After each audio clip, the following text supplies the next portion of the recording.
माण तालुक्यातील भांडवली येथे 2017 मध्ये सरकारी कामात अडथळा आणल्याप्रकरणी गुन्हा दाखल करण्यात आला होता। त्या गुन्ह्यात आज वडूज येथील अतिरिक्त जिल्हा व सत्र न्यायालयाने आरोपी गणेश शामराव खरात वय वर्ष 36 राहणार भांडवली तालुका माण यास दोषी ठरवत 1 वर्ष सक्त मजुरीची शिक्षा सुनावली आहे। ही घटना 20 मे 2017 रोजी दुपारी 12 वाजता घडली होती।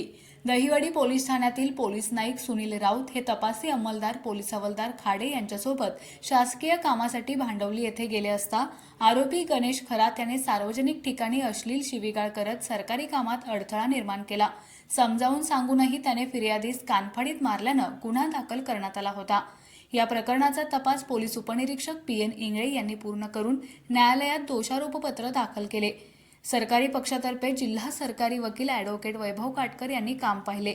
न्यायालयाने 8 साक्षीदारांच्या जबाबांवर, कागदोपत्री पुराव्यांवर व युक्तिवादावर विश्वास ठेवून आरोपीला दोषी ठरवले।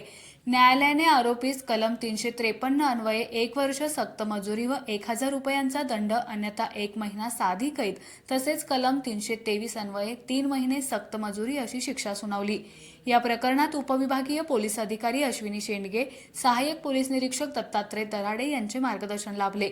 तसेच प्रोसिक्युशन स्क्वॉडचे पोलीस उपनिरीक्षक दत्तात्रय जाधव, पोलीस हवालदार विजयालक्ष्मी दडस, पोलीस कॉन्स्टेबल अमीर शिकलगार, सागर सजगणे व जयवंत शिंदे यांनी सहकार्य केले।